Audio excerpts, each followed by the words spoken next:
So Jay, I began working in the market 30 years ago when the internet wave was out. I don't think it was a wave. It was actually a tsunami. So this is how big the internet revolution was because it changed everything about how we did business. Now imagine that this is even a larger tsunami. The AI revolution is already making hard, fast, and powerful changes in how business works. So for entrepreneurs, this is an amazing opportunity because every time that everything is changing, and I can safely say that everything is changing every day, there's opportunity and money on the table.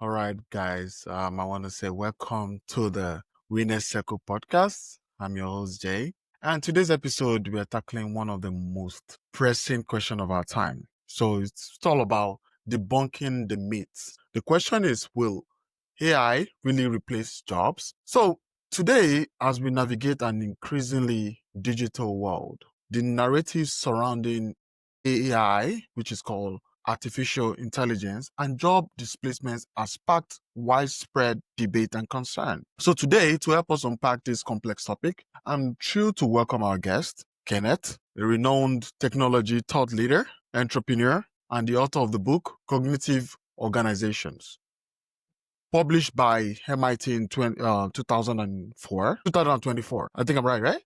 Yeah, 24. Yeah. So also, not just that, Kenneth is the founder of DataNeural, an AI consulting firm, and served as the head of strategy at A20 Marketing with over 25 years of experience and a global reach that includes Brazil, the UK, the US, and beyond. One interesting thing about Kenneth is he specializes in bridging cutting-edge AI innovation with practical business application. And one thing I'm going to say about his impressive client list includes Fortune 500 companies and leaders across healthcare, finance, and technology sector. So in our conversation today, Kenneth will help us analyze the ongoing narrative surrounding AI and job displacement. Job displacement itself has been something that people have been worried about. That is AI going to take my job? From the creative sector, for people in movies, I think a few days ago, we had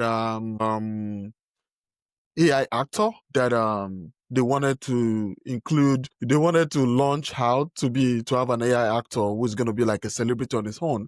But people in this creative sector say, no, that can be possible because it's like you're taking what belongs to Peter and giving it to Paul. So in that part, we're going to discuss the transformative potential of AI agents, that means AI agent networks, and how organization can leverage these technologies to achieve exceptional results. So the truth is, for this show, so whether you are a business leader, a tech founder, or somebody who just loves tech, or you're simply curious about the future of work, this episode is packed with insights that you won't want to miss. So let's dive in and rethink what's possible in the age of AI. So welcome to the podcast, Kenneth. Thank you very much, Jay. That was an amazing introduction. I hope we live up to the expectations, but I'm pretty sure I can bring some stories from the field, from the arena where AI is being implemented and used and tested all around the world. I'm sure it's going to be a great talk. Thank you. All right. Thank you so much. I always look forward to having you on the show because you have what it takes to bring in knowledge to my listeners. So now let's quickly jump into one important thing about this show, which is about your book, Cognitive Organization. What inspired you to write the book, Cognitive Organizations? All right, Jay. So I'll tell you that story. That was good. I was in June 24, so this is a year and a half ago, at the MIT, attending a conference where all the PhD students were talking about their ongoing projects. And they were doing some multiple studies on multiple different fields. Again, this is the MIT, Massachusetts Institute of Technology, one of the leading tech universities in the world. And those are the PhD level students. So those guys are really doing some deep research on some deep technologies. And then while I was watching it, I noticed that none of them mentioned AI agents. And since January that year, so this is January 24, I was already testing and deploying in production some use of multi-agent systems, or how I like to call them, intelligent agent networks, where you create multiple AI agents who are specialized in their own fields and activities, and you put them together in a network where they can do work in a more autonomous way. It's not 100% autonomous. It's always important that we keep humans as part of that process, especially because humans have a moral guidance, text. We are creative. We're very good at curating quality. So that's where we like to get humans on board on those networks. And I was already generating results for some companies. Again, you mentioned on the finance field, telecoms, and also health institutions. So I thought to myself, well, maybe if nobody at the MIT is talking about it, that's an opportunity, right? Because you, as I, we're both entrepreneurs and we'd love to see opportunities where they're hanging. I saw the low hanging fruit, you know. So I approached the leading professor at MIT, CSAIL, that's Computer Science AI Lab. And I said, I'm doing this work. I'm already writing a book. And also, Jay, what I mentioned, and this is the Brazilian style, we like to say, because we Brazilians are very creative, we're very adaptable. So I said, and the book is being written by the agents as we speak. And it's true. In the cover of the book, I write this. This book was created by an intelligent agent network with humans in the loop. So actually, the research part, the selection of papers, the writing of paragraphs was actually being done. So what I did was propose the idea of launching the book at the MIT. And the professor was very excited because she didn't have anybody working on that field. So we settled September as a date for launch. So this is actually a year in a month ago. And that's when I started working on that book. So I had between June and September to get the book created. It took me 52 days of work. That's from idea to physical copy ready by the book. Printed some copies and flew from Sao Paulo in Brazil, where I'm at right now, right into Boston and Cambridge, Massachusetts, to introduce the book. So that's the origin story of cognitive organizations. Wow, that's an interesting story. Very, very interesting. So now let's just go a little bit about the word itself, cognitive organization. Let's look at this as a concept. How do you see it evolving over the next few years? Well, the idea of calling it the cognitive organizations came to me because I am a business professor. And of course, before that, I was a business student. So that's a part of my story.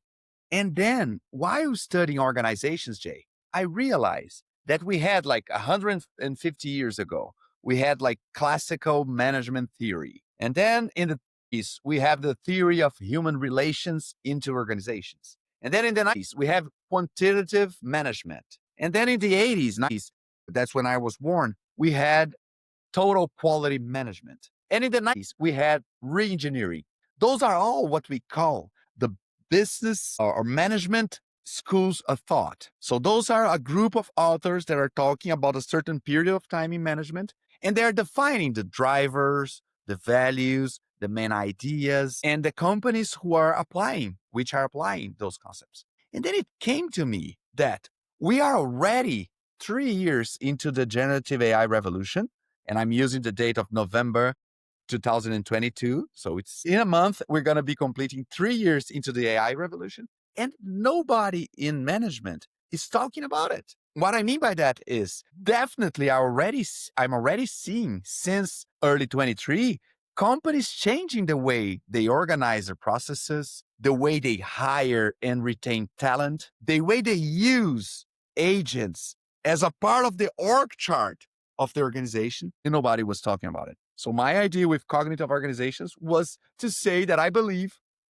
that since November 30th to 2022, we began a new era of management thinking. That is the cognitive organizations. And I have to remind our listeners that the idea of cognitive is both for humans and computers. They both can show cognition, use that cognition to make decisions and to move processes and activities every day into an organization. So that's why I chose the idea and the name for cognitive organizations. Oh, that's great. That's great to hear. That suits into my ears. So, which is a great thing. So, I noticed you talk about AI agent networks.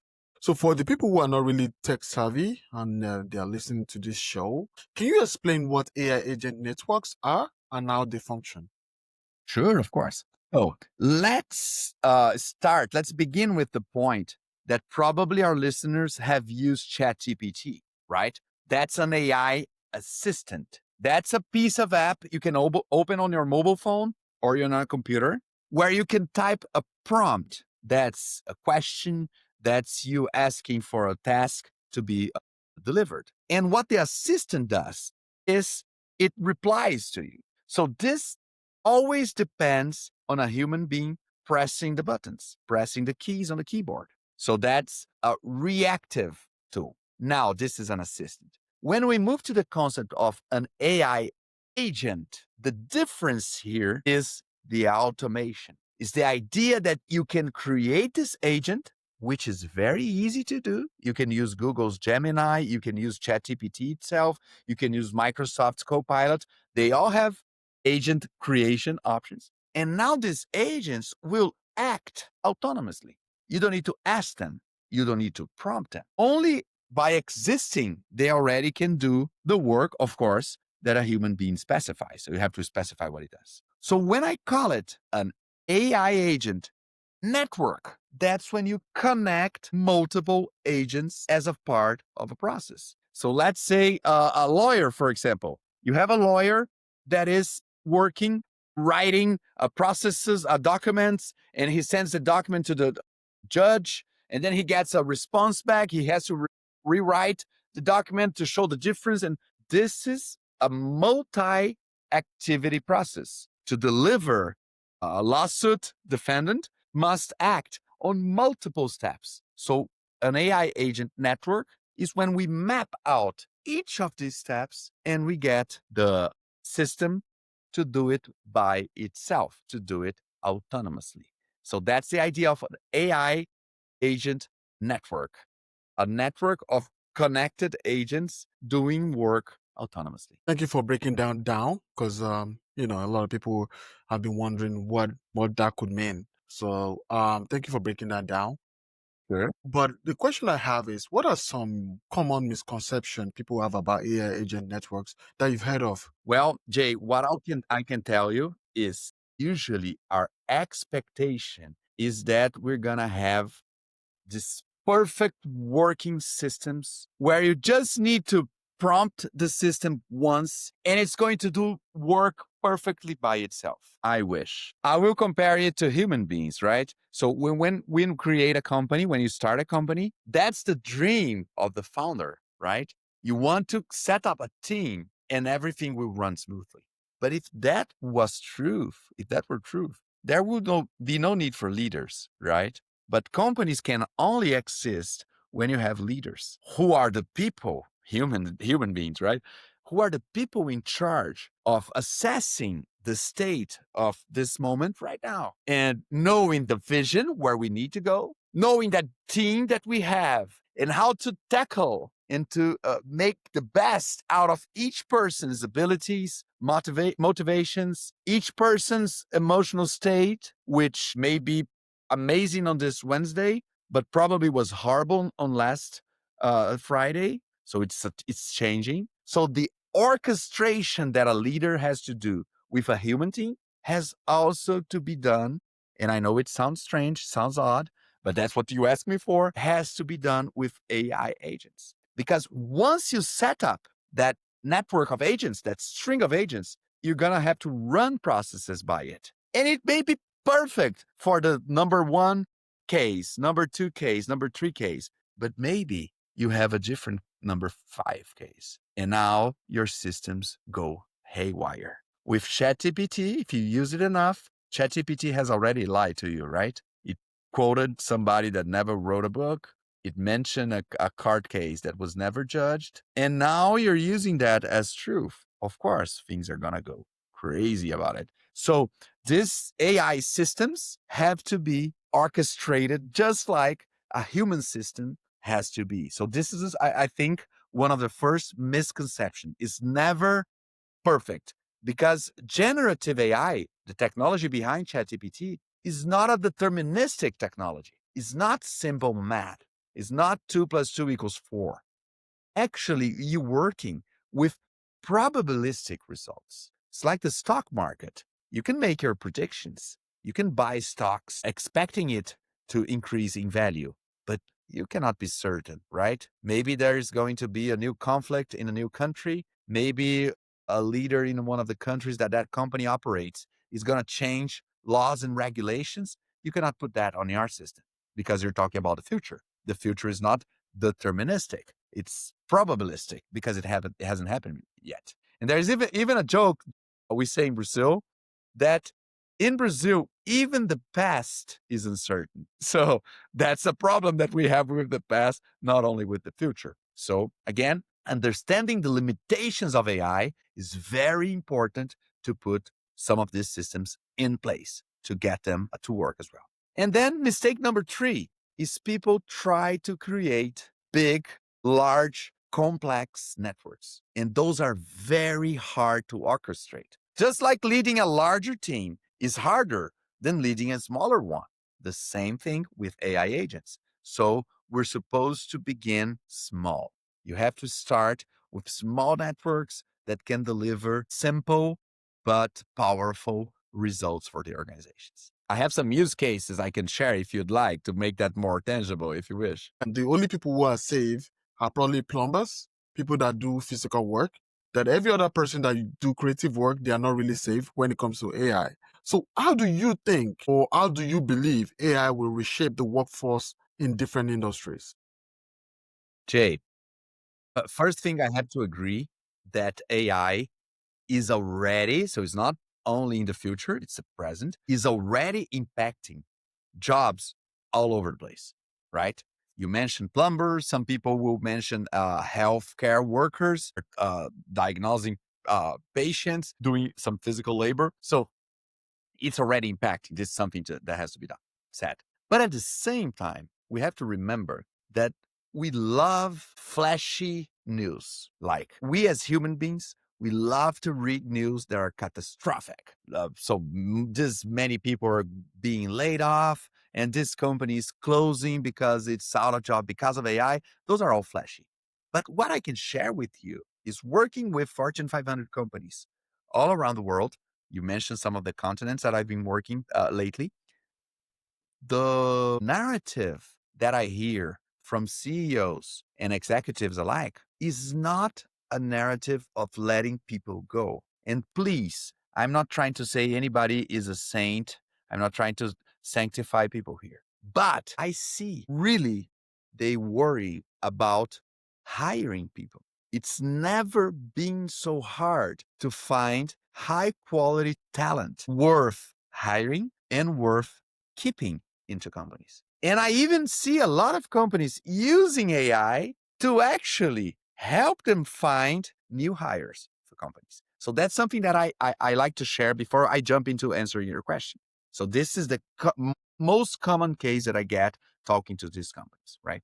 But when companies start working with these automations and they start to create these agent networks, what they do is they are able to get the current workforce that they already have. So those are people already working in the company that know the company's values, the history, that are bought into that company's mission. And now those people are making a lot more with the time they already have.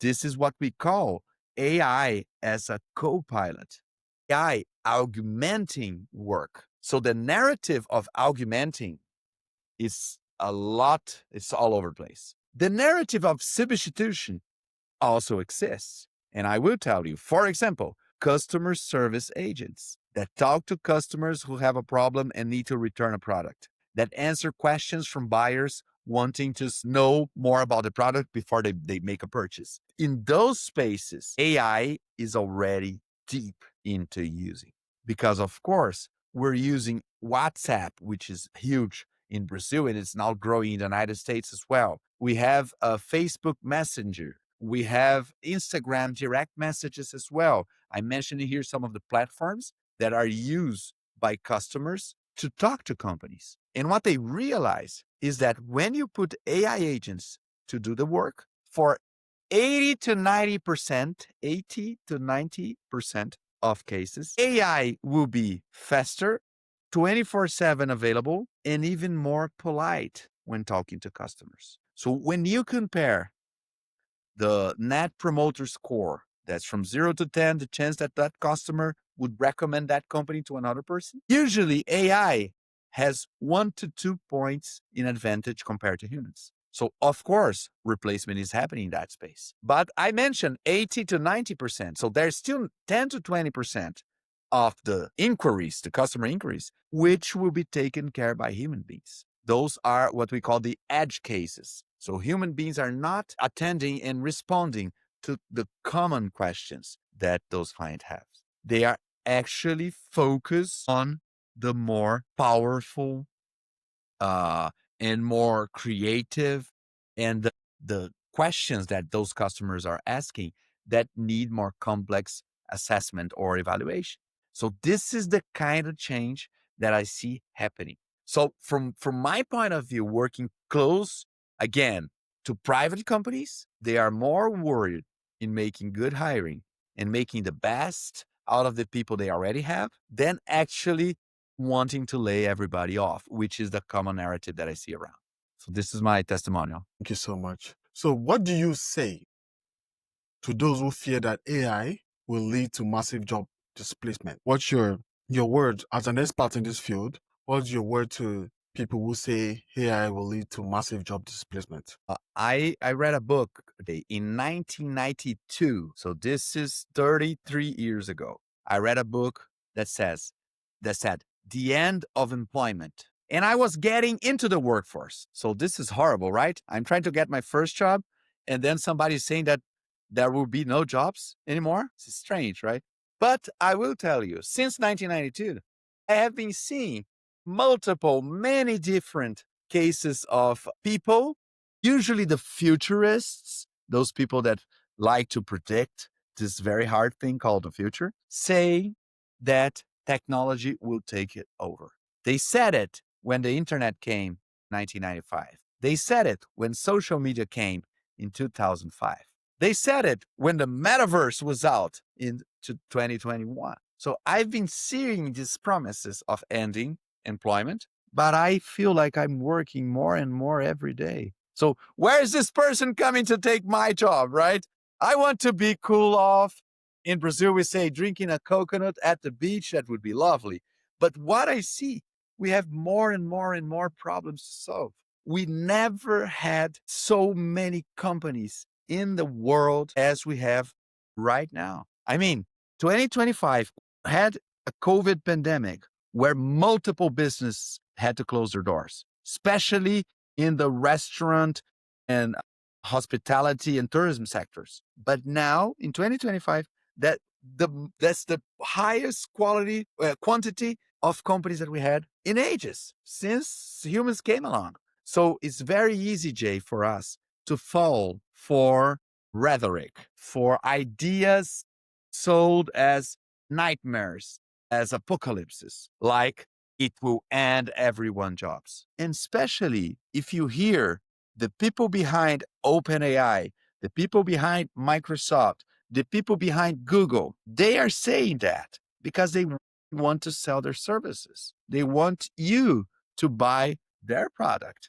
So for them to make such a large promise that AI is so smart actually makes their product sell more. So that's why you hear that so much. But again, when I talk to people ahead of companies that are Google's clients, Microsoft's clients, what I hear from them is yes, we have to use more technology, but we need to do that because we want to grow, because we want to scale, because we need to tackle new markets, not because we want to let people go. So if your fear of losing your job, so now I'm talking to that very single one person that's hearing us now, is if you are afraid that you're going to lose your job to AI, that's the call to action for you to get close to AI. Because when you start learning about how you can use ChatGPT or many other multiple tools available, if Jay wants, I can share. I have a link with 15 different AI tools that we use in my company. We're here right now at 80/20 Marketing. So those guys on there, they're using multiple tools every day. Some are free tools, some are paid tools, but this is our utility belt that we use. So if you start learning about it, if you start understanding the power of these tools, you are going to be the person that the market wants to hire, not the person the market wants to let go. Because in every other technology wave we had in the past, again, I mentioned the internet, I mentioned social media, the mobile revolution, always there were people that wanted to live like the good old days. But the thing is, the good old days will never be back. The future is changing at a speed which is hard for us to grasp. Even myself, I'm working with these advanced companies, with this complex systems, even for myself. I have to sometimes lay my head into my pillow and think, okay, what happened today? That was crazy. The OpenAI launch this Monday was unbelievable. So, how does that fit into what I do? Because I have some families working here. I don't want those guys to let go. So, how I'm going to change my company, my processes, my systems, so we can make the best out of each of those people. So, what I can do, Jay, is invite our listeners to get close to this tech and to empower themselves to learn. Again, how do we learn it? You can listen to Winner Circle podcast. You can watch YouTube videos. You can get your hands dirty by using those different tools. I'll share the link into the description here. So that's how you make yourself valuable and you're not going to lose your job. All right, thank you. That's a great word from you. So, you talked about a lot of businesses, in this period, a lot of job creation happening in this period because of AI itself. Before we go for a break, can you provide examples of new types of jobs that have emerged alongside AI advancement? In just a few seconds. Yeah, sure. Jay, we mentioned customer service agents, which is very easy to see how you can change it.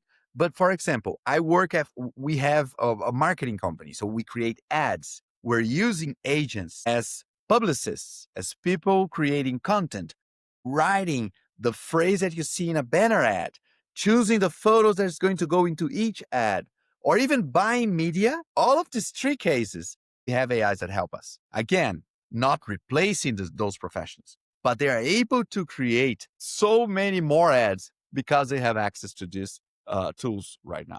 I mentioned the lawyers. Now let's talk about doctors. My wife is a doctor and she attends clients, see patients every day in her work. And then what she has is she records every session with every patient. Of course, the patient has to agree to that. So she records the session. After she leaves the session, she gets the transcript out of that the appointment. From the transcript, she gets the notes that she's going to write in that patient history. So the patient history is being recorded while she speaks to the patient. And also a follow-up message is sent to that patient's WhatsApp. So it's a personal direct message with the recommendations, the prescriptions, whatever she as a doctor recommended for that case. So now what she can do as a doctor is focus a lot more on seeing the patient, looking at the person, talking, and not be having to type everything that happened during the consultation. So this is another sector where they're using.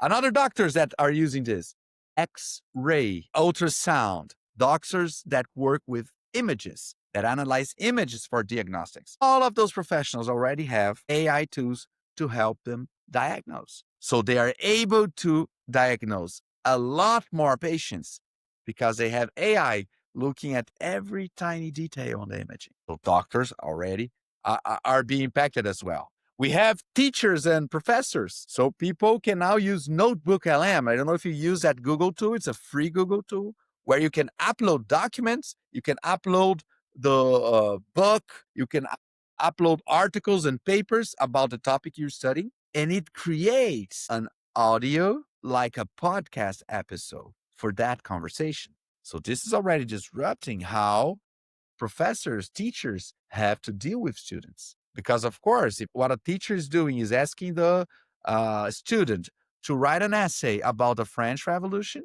this student is using ChatGPT, right?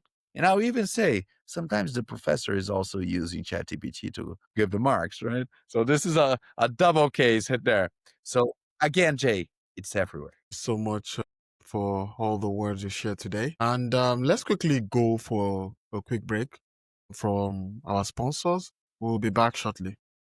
Hey, winners, do you have a business, brand, or services that deserve to be heard by thousands of our ambitious entrepreneurs? We have over hundreds of thousands of listeners on these shows. So we have professionals, we have leaders. They're willing to see what you've got to offer.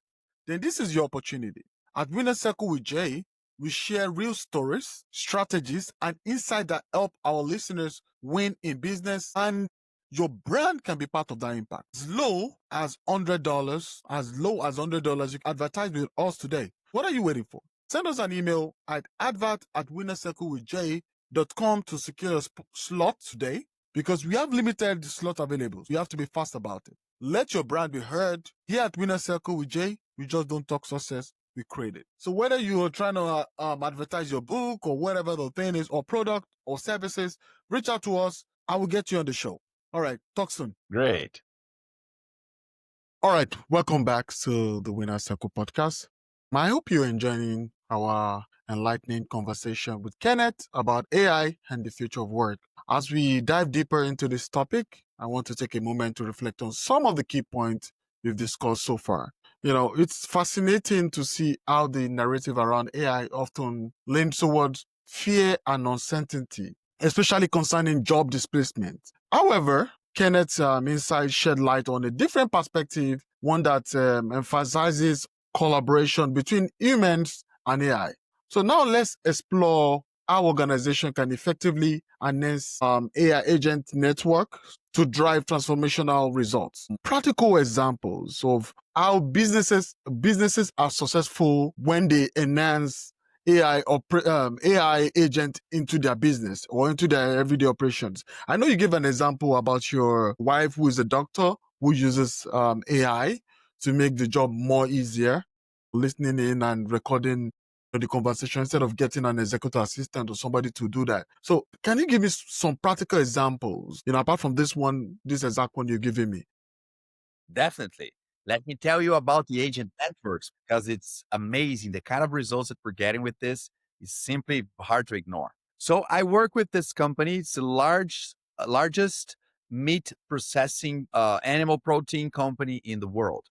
They have plants all over Americas, from Canada down to Argentina, in the United States, and Brazil and Mexico. So those guys were building a new manufacturing plant to process cattle meat. And then they wanted to do something more innovative. They wanted to buy equipments. I'm talking here about a factory with multiple different machinery. And they wanted to do what they call Industry 4.0. Industry 4.0 is when you have sensors, analytics, data being generated by every machinery into your process. And then you have an AI that overlooks and see every part of the process, that can diagnose some problems, can do some predictive maintenance, which is a lot cheaper for the company to use, and also have a visualization of the process itself. So you have data, you can create graphs and all that. So they bought some very expensive equipment to this new plant. And then the plant is done, it's inauguration day, and they start working. They press the big green button, and then work starts rolling. Now the sponsor, the person that put the money, the shareholders, they said, well, we spent some extra $10 million in this plant to have this like very expensive and power machinery, but I'm not seeing anything different here. It looks just like the old factories that we have. It's all right, it's working, but where's the extra? What's happened? And then the CTO, Jay, was honest and mentioned, well, we had a hard time finding data scientists to analyze the data. So we have the machinery, it's up and running, but we cannot find talent. I know it's hard for somebody who's not working to see that, but it's very hard for companies, especially after COVID, after now, in this decade, 2020s, it's very hard for companies to find talent. So they said, we don't have the data scientists. But now the sponsor said, well, I spent the money, so you make it happen. That's when my phone rang, Jay. That's when the CTO called me and said, Kenneth, I have this problem. And then he laid out the problem. He said, how can we solve it? This was early 2024. And I said, well, there's this new technology called Intelligent Agent Network. I think we can give it a try. So what we did, Jay, is they had three pieces of machinery that were smart, that could generate data. One of those was like a slicer of meat. So it's a slicing meat. The other one was a photo, I don't know exactly the name, but it sheds light into the meat so you can see the multiple colors. So you can measure the quality of the meat by using light, ultraviolet and all that.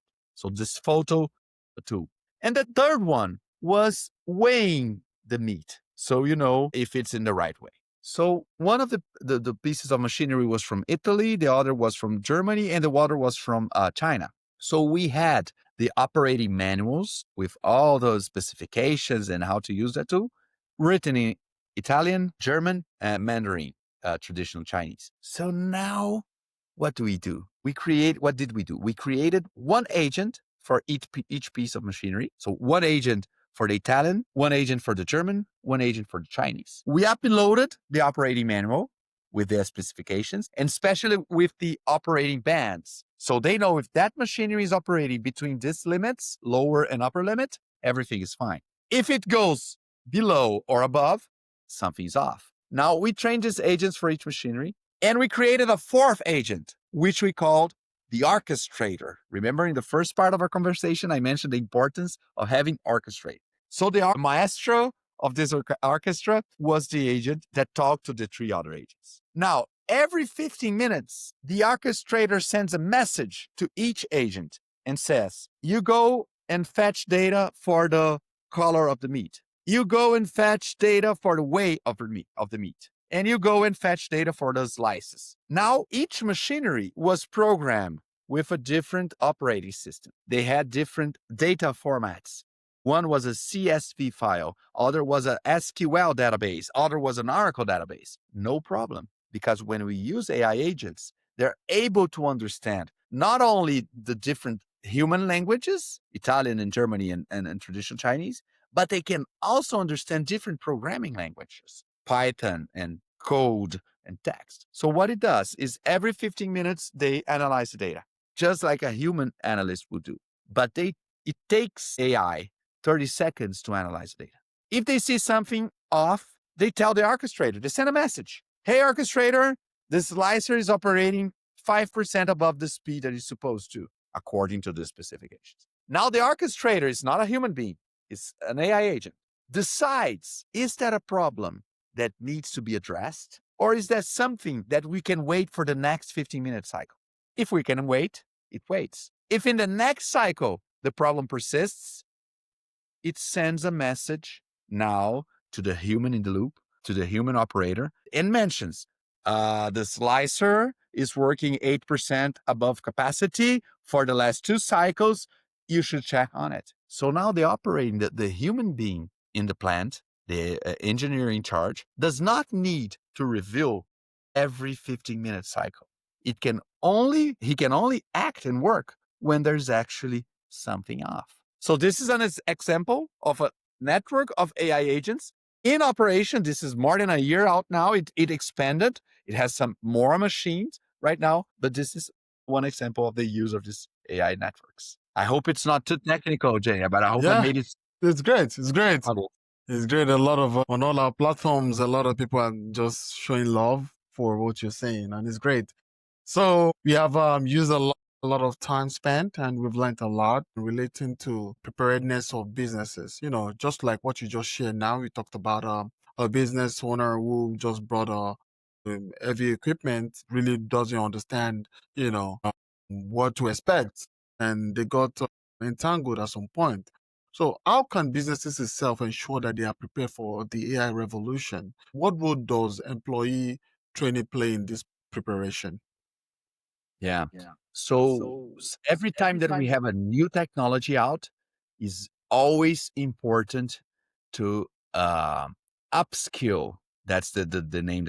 Hey, winners, as we continue our journey together today, I want to share something truly special with you. Over the years, I've had the privilege of coaching countless business owners, entrepreneurs, leaders, guiding them to achieve breakthrough results and unlocking their full potential. So I'm opening up just 4 slots for my monthly business coaching program. That's right, 4 slots.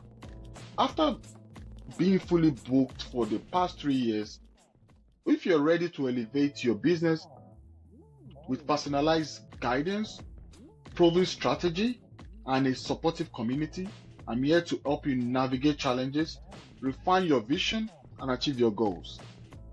So if you're committed to taking your business to the next level, I want to hear from you. Reach out to me directly at Jay at winnercirclewithj.com and discuss how we can work together to build the future your business deserves. So don't wait. This is your moment. Join Winner Circle and let's embark on this transformative journey towards success together. And now let's dive back into today's episode. That they use, but to train teams into understanding and learning and using these technologies. So one of the first things that we do is what we call AI literacy programs. That's teaching the ABC, the 101 of this new technology. So that's, I think, a first step that companies should do so they would understand what does this revolution looks like broadly in society, and especially grounding that to what does that mean to me, to my position, to my activities, to my profession, if that's the case. So this is first step. Step number 2, companies need to give a list of different tools, needs to buy some licenses, if those are paid tools, for example, and need to give space for employees to test. Because again, we're not talking about a bulletproof technology that will work every time. We're talking about trial and error. And you know that companies that operate competitive spaces, they cannot afford mistakes. But there's no way you're going to learn how to use AI if you cannot make mistakes. So some companies will create labs, some companies will create teams, some companies are creating events where people can talk about and share how they are starting to incorporate AI into their programs. So this is what we call like the first step, AI literacy, AI use. After a year of that, so 12 months, Jay, the next step is the company must start to organize their AI initiatives to really start to measure results, what's working, what's not working. What's working? You put some pedal to the metal. So you step further on the gas, you make it more and more. What's not working? You either stop it or you change your approach. But the second step is when companies orchestrate their AI initiatives to create real value for the business. So I think those would be the first 2 steps regarding education and organization. All right. Thank you so much. So we've had a very interesting conversation today. So as we begin to round off in few seconds, what advice would you give to entrepreneurs looking to leverage AI in their business? Yeah. So Jay, I began working in the market 30 years ago when the internet wave was out. I don't think it was a wave. It was actually a tsunami. So this is how big the internet revolution was because it changed everything about how we did business. Now imagine that this is even a larger tsunami. The AI revolution is already making hard, fast, and powerful changes in how business works. So for entrepreneurs, this is an amazing opportunity because every time that everything is changing, and I can safely say that everything is changing every day, there's opportunity and money on the table. You have no idea how large companies are afraid of startups because they've seen it happen right in front of their eyes. Large companies that were thought to be too big to fail, failed. So the opportunity for small businesses, for startups, is better than ever before. I like to say that it has never been so important to be small, because smallest is quickest. Quickest is more adaptable. More adaptable are those who survive. What are your final words? What are your last words? And how can people reach out and grab the book in the So, United States? for our listeners in the United States, Cognitive Organization is available at Amazon.com. So, Cognitive Organizations, my name is Kenneth Correa. You can find it on Amazon.com. If you want to contact me, want to see some of the content I'm creating, I'm using Instagram. So you can find my profile at the Kenneth Correa at Instagram. That's where you can reach me. I'm creating content weekly there on my participation on podcasts, some of the speeches, lectures, and trainings that I'm providing as well. So that's where I talk about new tools that come out and new technologies that we can bring to business every day. So I hope you liked our episode, Jay. I hope it proves valuable to people watching us. Definitely did. And that brings us to the end of this episode of the Winner Circle. Like I said, I want to say a big thank you to you, Kenneth Correa, for sharing your invaluable insight on the future of AI and its impact on the workforce. It's clear that rather replacing jobs, AI has the potential to enhance human capabilities and redefine productivities in ways we are just beginning to understand. So as we continue to navigate this exciting new era, it is crucial to embrace the opportunities that comes with AI and to rethink how we view the roles of technology and humans in workplace. I want you to remember the future of work is not about competition. It's about collaboration. So if you enjoyed today's episode, I want you to subscribe, rate, and leave a review because your feedback helps us to continue to bring you inspiring guests, just like Kenneth Correa, and also bring in thought-provoking discussions just like today. And also don't forget to share this episode with your network to spark conversation about the evolving landscape of work and technology. I want to say thank you for joining me today in the Winner Circle. Until next time, keep striving for greatness and embracing the future. I would really love us having another conversation, especially when it comes to the other angle you actually work on. Marketing, is it 20? That's the name, right? So we would love to look at that angle, and hopefully we'll have you on the show again talking about marketing and AI itself. All right. Have a nice day, guys, and see you soon on the Winner Circle. All right. So